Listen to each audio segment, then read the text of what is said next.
So last week we talked about the importance and the benefits of exercising and eating well. We talked about it improving your mood, it helping you to lose weight, helping you be more productive, helping you be able to operate at peak performance. Yeah. Being healthy, it just changes our lives. It just makes us feel so much better and perform so much better.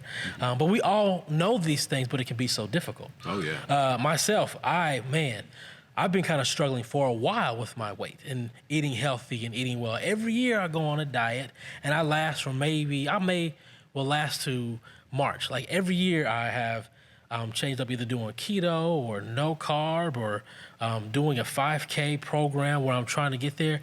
But it's so difficult to stay on track when it comes to eating healthy and exercising and staying on top of it.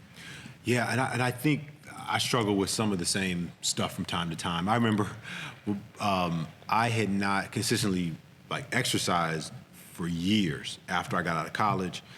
And I remember my wife and brother-in-law kind of drugged me to a gym. It was like, hey, this is free, it's free for a week or something. We're going to go. And I'm like, I don't want to go. I'll just walk on my treadmill at home. And they were like, no, come on. They talked me into it. And I went, and it was hard. I went back a couple more times that week, and it was hard, but I kind of liked it. I was like, man, I have this feeling, this sense of accomplishment. But anyway, but it had been a struggle for me to work out. That was probably about 3 years ago. Mm-hmm. So probably for 15 years, from 23 to 38, or maybe 37, 38. So almost 15 years, it was a struggle to get consistency with the working out part. And we know healthy living is eating and working out, all that kind of stuff. But I've struggled. But I think it comes down to a couple of different things. I think we can boil down the struggle to two sins. Now, the Catholic Church, or some of the older churches in church history, talked about the 7 deadly sins. Mm-hmm. Now, that's not actually a biblical thing, but they just talked about these 7 deadly sins. And there was actually a movie called The 7 Deadly Sins with Brad Pitt. Not kid appropriate, it's an R-rated movie, but still a movie that kind of highlighted it. And in the movie, these different crimes were committed based on these 7 deadly sins, right? Yeah. And the 2 of them that I think impact healthy living the most are slothfulness or laziness and gluttony. Okay, so slothfulness, laziness. If you go to the Bible, especially in the book of Proverbs, you'll read about a character called the sluggard, right? That's a person who's lazy. They procrastinate. They're not motivated to do very much. That is part of our problem, is just laziness, slothful behavior, laziness. Yeah. We're sluggards, and that is a sinful posture to maintain, okay? That affects healthy living. The other thing is gluttony.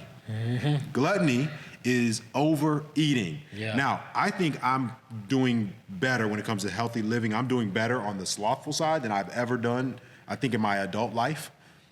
But the gluttony part, now it's better, but man, come holiday season, Joel, man, I already know. I'm like, all right, cool. The Daniel fast, at our church, we do a Daniel fast, 21 days every January. And I'm like, well, I know the Daniel fast is coming up. So from Thanksgiving to Christmas, I'm going to act an utter fool. Yeah. But the question is, really, should we be doing that, right? No.